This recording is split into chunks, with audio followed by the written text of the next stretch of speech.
Hey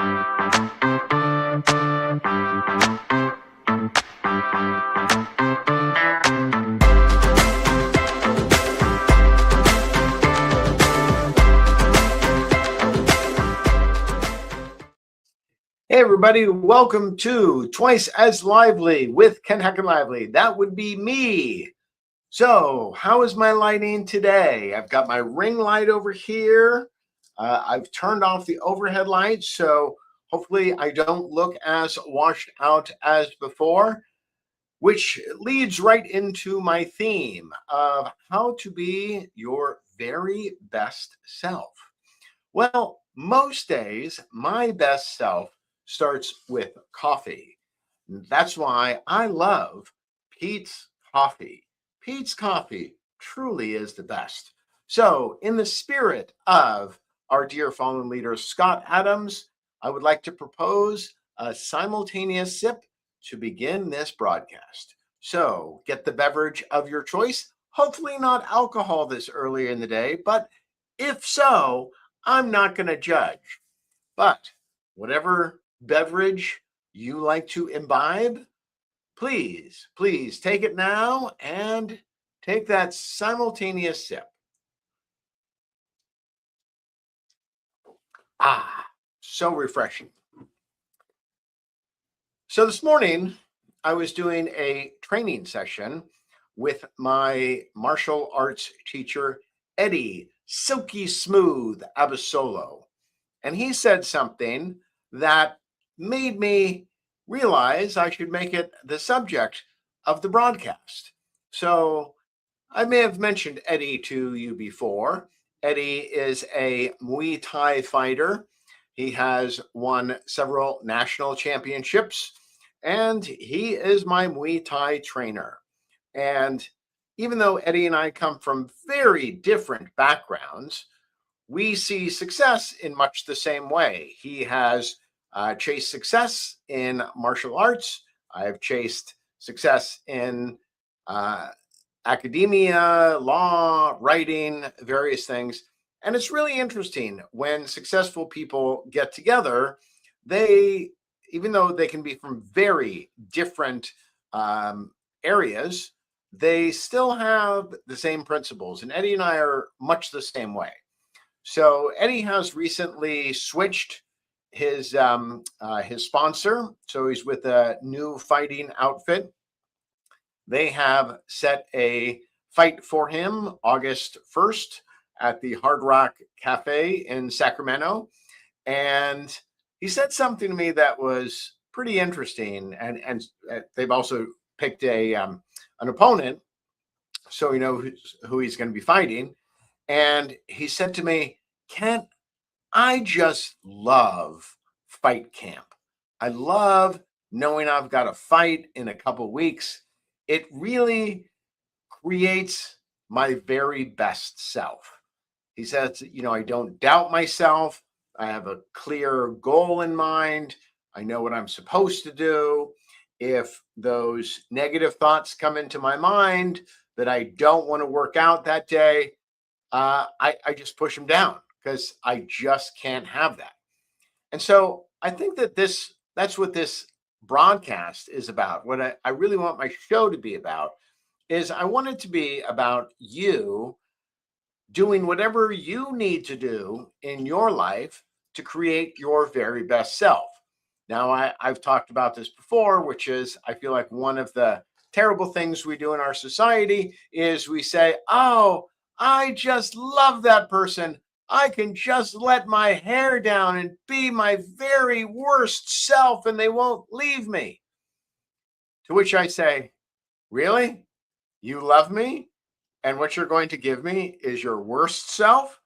How about giving somebody your best self?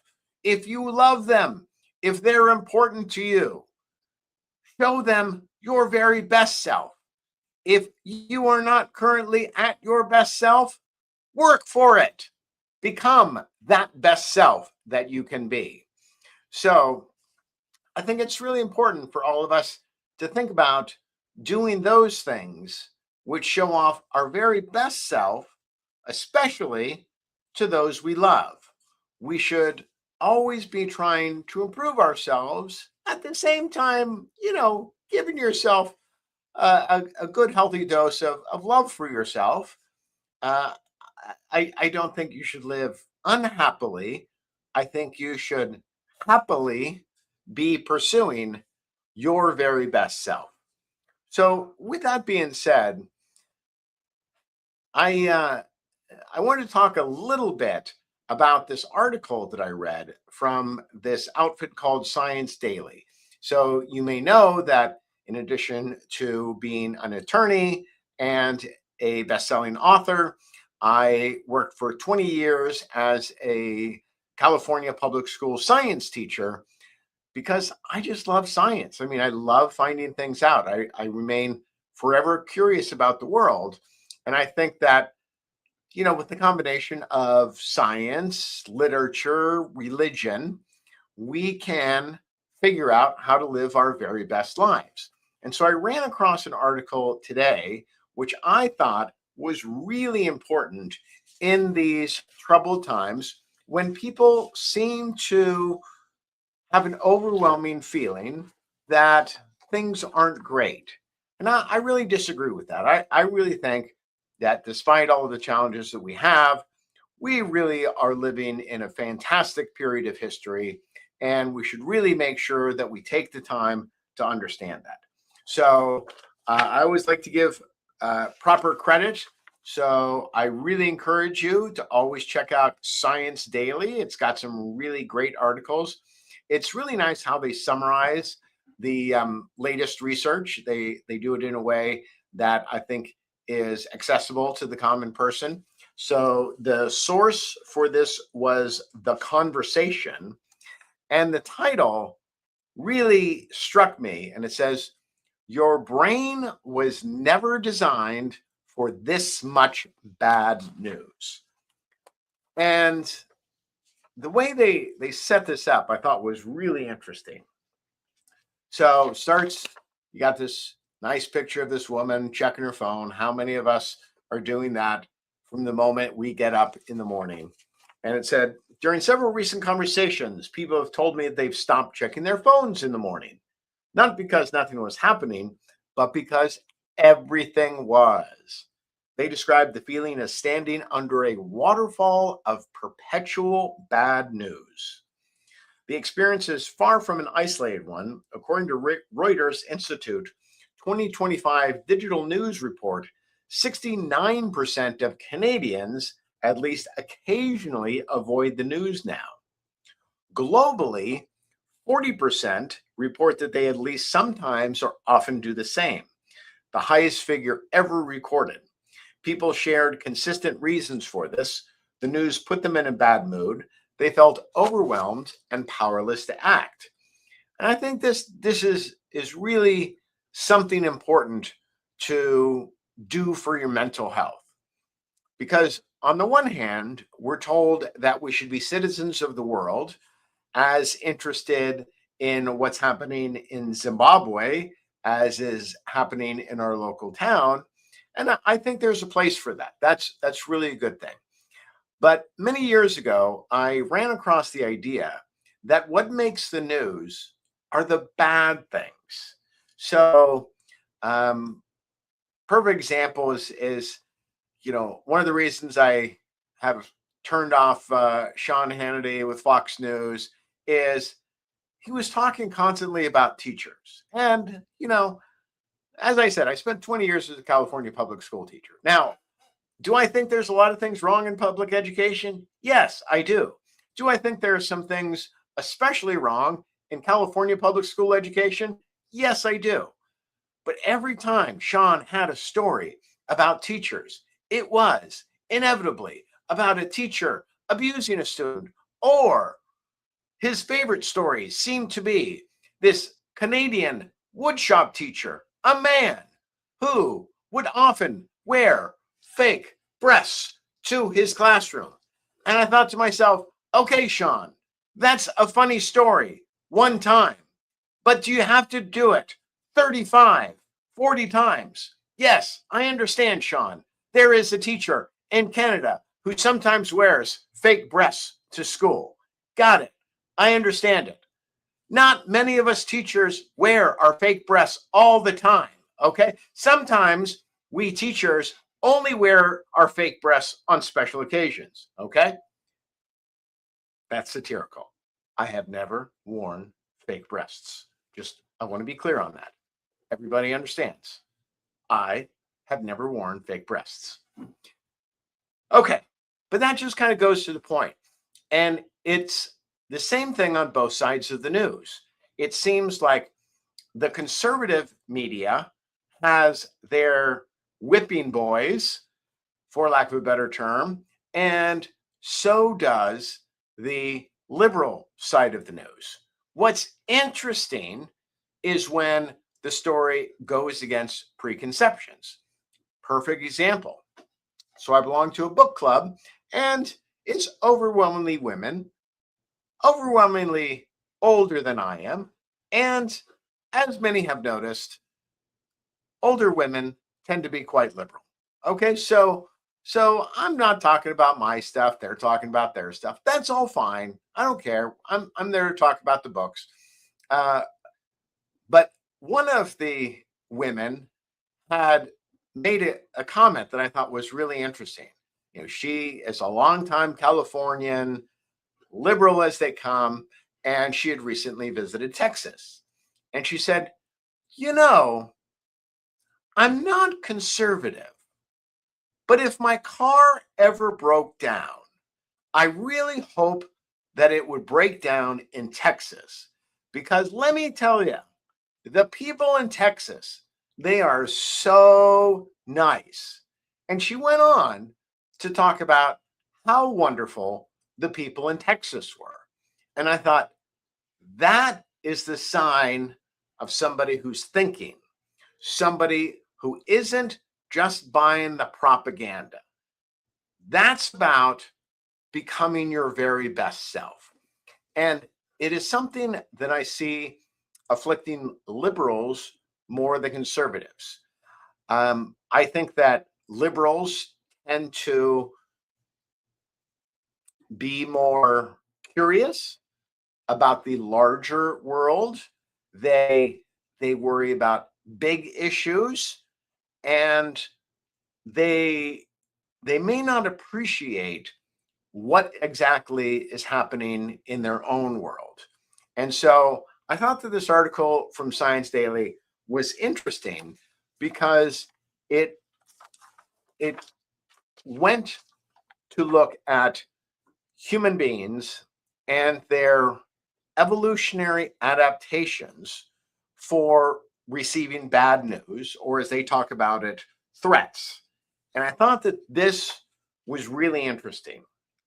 It says, for most of human history, the threats our nervous system processed were local: a neighboring tribe, a drought, the illness of a child we personally knew.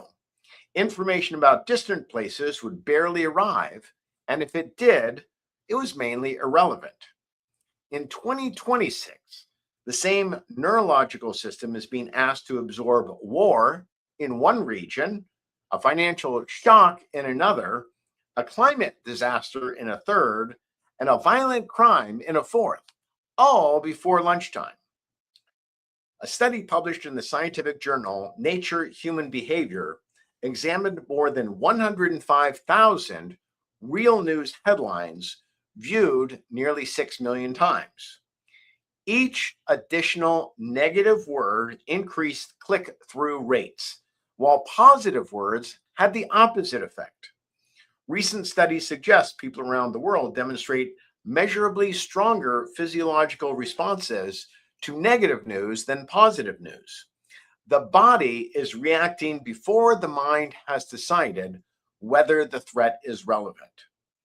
Some researchers have introduced a clinical framework for what happens in this instance called problematic news consumption, a pattern of news engagement that results in preoccupation, dysregulation, and disruption to daily functioning. In their 2022 study, the researchers found that 17% of Americans qualified as having severe levels of PNC. Among that group, 61% reported feeling unwell quite a bit or very much, compared with 6% of those who didn't. So this gets to a theme that I've talked a lot about, which is you have to be very careful of what you let into your head. If you let negative people into your head, if you let negative ideas, negative self-destructive ideas into your head, you are going to suffer the same way as if you ate a whole bunch of junk food. So you have to put some limits on things. So if you have a framework that, first of all of the news that you read is about the very worst thing that happened in that area. So if you can have that framework that what I'm reading is the worst of what happened in that area, then you're going to be a little bit more well protected. I also encourage you not to read negative material when you are tired. It seems that if you want to engage with negative news, you want to have your attention and your mental health as strong as possible, which is why I think it's such a terrible idea for you to look at the news just before you go to bed. Um, what I always try to do is maybe 7, 8 o'clock. I don't want the negative stuff. I want the happy stuff. I want to be watching Big Bang Theory. I want to be watching that new wonderful series, The Lincoln Lawyer. I think we're in season 4 of that. I want to be happy before I go to sleep. And I don't think that makes me a shallow person. I don't think that makes me a superficial person. I think it makes me somebody who cares about his health. And since I've written a number of what people would say are disturbing books because I'm going after corruption, you might think to yourself, oh, I bet he's just a angry, unhappy person muttering about this conspiracy or that conspiracy. I'm not at all. I really want to solve the problems, but I also put some guardrails on what I do. Uh, I had the experience a couple of years ago of being at a political event, and somebody was introduced to me, a young man, and he had, recently discovered a lot of things politically. And it turned out that he had read some of my books. And so he was very anxious to talk to me. And it was interesting how he wanted to impress me. He wanted to say, he thought that this would impress me. So imagine that, you meet somebody whose book you've read. Hey, when that's happened to me, yeah, I'm kind of tongue tied. So I understand it. I understand that he was a little bit nervous in talking to me. But what he said was, wow, it was just 2 years ago that I got red pilled about how messed up our system is. And now, pretty much from the minute I wake up in the morning until the minute I go to sleep, I'm trying to learn everything that I can. And he says this to me, and he goes, "Isn't that a great, isn't that a great thing that I'm doing?" And I said, I appreciate the effort, but I really encourage you, don't go to the dark stuff more than 2 or 3 hours a day. After that, it's just diminishing returns. You're just going to make yourself unhappy. You're going to have a negative view of the world. You're going to be neglecting those really nice people and things who are around you. And if we look at God creating this wonderful world, well, yes, for a certain amount of our time, we should be a warrior against the darkness. However, you almost also must celebrate the light. And there is so much light around all of us. And it's never more clear to me than when I see a person with significant physical or emotional or mental challenges. Um, some of the happiest people I know have experienced some of the toughest lives. And so that's always a message to me that no matter what I'm going through, there's still a lot of great things around me. So I encourage you in your life to seek out your best self. Don't be satisfied with just showing people the worst sides of yourself. I mean, sometimes you have to show that. But if you genuinely care about somebody, you should want to make sure that your interactions with them are helpful to them as well. So, in this world where good news doesn't get reported as much as bad news, and when our psychological architecture seems to be optimized to respond more to negative news, because 10,000 years ago, when that saber-toothed tiger was prowling around, it was really important for us to react quickly. But our world is much different these days. We don't need to be as scared. We are safer, healthier, better looking than we've ever been. So, as much as I'm going to tell you, yes, fight the darkness, but also make sure there's a whole lot of light in your life. Don't just appreciate the light, but hopefully you yourself are creating some of that light. So, that's what I got for you today. Have a great day, everybody.